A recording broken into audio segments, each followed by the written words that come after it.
Part of honoring your spouse is appreciating the differences between men and women. Although there are many ways in which women and men are alike in terms of our fundamental needs and feelings, there are also ways in which we are by nature different. Our anatomy is different, our brain chemistry is different, our orientation toward life is different. This isn't wrong or bad, it's simply a fact. And some would say that these differences are due to socialization, and I would say, yeah, somewhat. But I also believe that attempts to make the sexes androgynous have really failed. Women, for example, are more inclined to experience life from the heart. They're generally speaking more intuitive. They're more aware of feelings, not only their own, but those people around them. They nurture, they care for others, they build relationships, they seek harmony. Men, on the other hand, experience life more from the head. They're logical, they're practical. They pay attention to achievement and accomplishing, solving problems. Competence, autonomy, efficiency are important to them. And of course, these differences are not either or in any way. Women think and problem solve and accomplish, and likewise, men have hearts and care about others. But nevertheless, I would say that the differences, some of these differences are real. And here's an example. These are two women talking about a haircut that illustrates what I'm talking about. Woman 1, oh, you got a haircut. It's so cute. Woman 2, you really think so? I wasn't so sure when my stylist gave me the mirror. I mean, you don't think it's too fluffy looking, do you?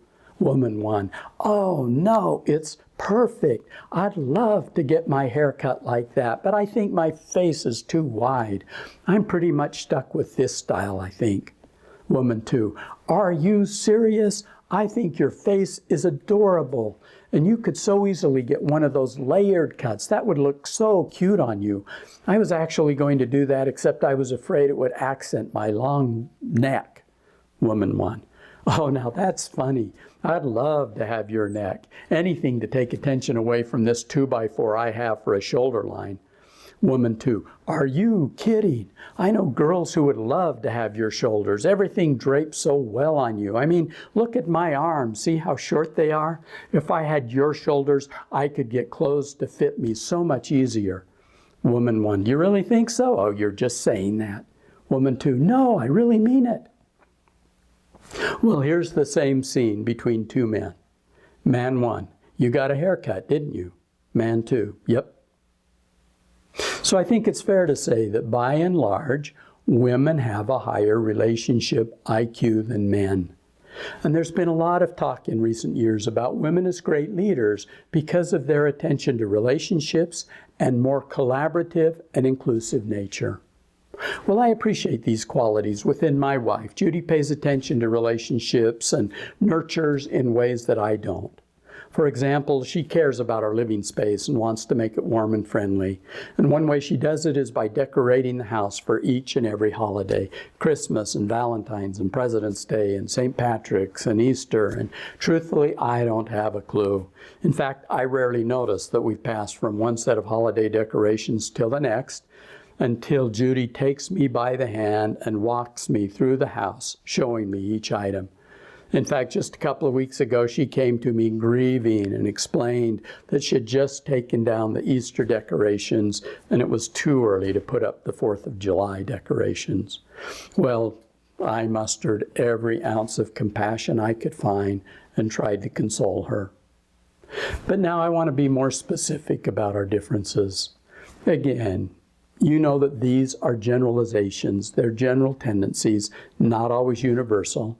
But I think that these are distinctions that can be helpful for you to understand you and also your spouse.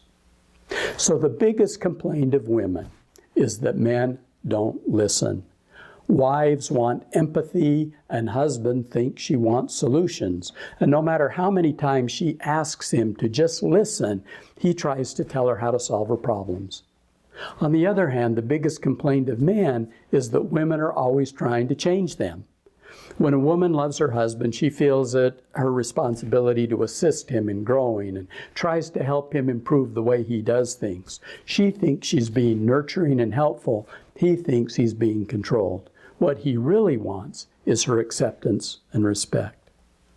Well, let's look at how men and women handle stress. When a man gets upset, he gets quiet and oftentimes goes to his cave to think it over and come up with a solution.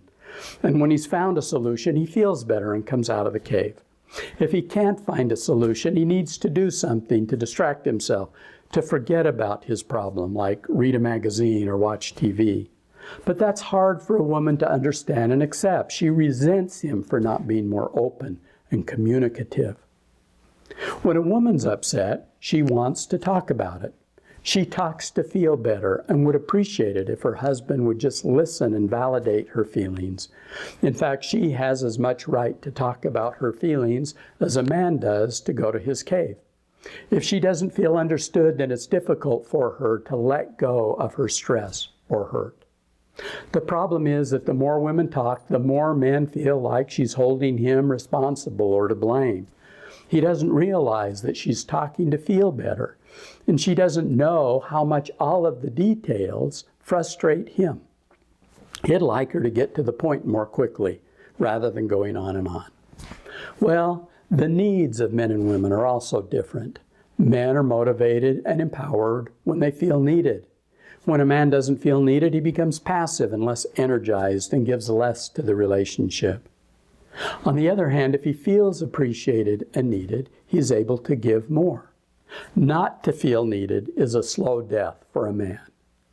Women need to feel cherished and supported. When a woman doesn't feel cherished, she becomes overly responsible for the relationship and eventually burns herself out by giving too much. She feels cherished from empathy, understanding, validation, and compassion. Let's talk about their deepest fears. A fear of men is being found inadequate. They need to hear that they're trusted and admired. On the other hand, women fear rejection. They need to hear validation and compassion. Men are like rubber bands. They go away, but then they come back. Then they go away, but they come back. They go away again and come back. They alternate, in other words, between intimacy and autonomy. And this isn't a decision, it just happens. But women misinterpret this to mean, I don't love you. Men need to say, I'll be back when they go to their cave. A woman is like a wave. Her self-esteem rises and falls in a wave-like motion. And when she feels really good, she may reach a peak, but then her mood may shift and the wave comes crashing down. And when the wave hits bottom, she needs more love. But her husband assumes her moods are related to him, and so he feels blamed. He really needs to listen to her, even if he doesn't understand. He has to realize that he can't prevent her from bottoming out. He needs to hear her say, it's not your fault. Well, here are 3 common communication mistakes women make. Number 1 is to try to help a man improve his behavior by offering unsolicited advice, by thinking of him as a project. He doesn't feel loved because he doesn't feel trusted. Number 2, don't acknowledge what he has done, but complain about what he hasn't done. He begins to feel taken for granted because she doesn't appreciate what he does. And number 3 is correct his behavior and tell him what to do as if he were a child. He feels unloved because he's not admired. Well, here are 3 common communications mistakes that men make. 1 is to minimize the importance of her feelings and needs. She feels unloved because he's not devoted to her and doesn't honor her as special or cherished. Number 2, listen, but then get angry and blame her for upsetting him or bringing him down. And then she feels unloved because he doesn't respect her feelings. And number 3, instead of listening, say nothing or just walk away.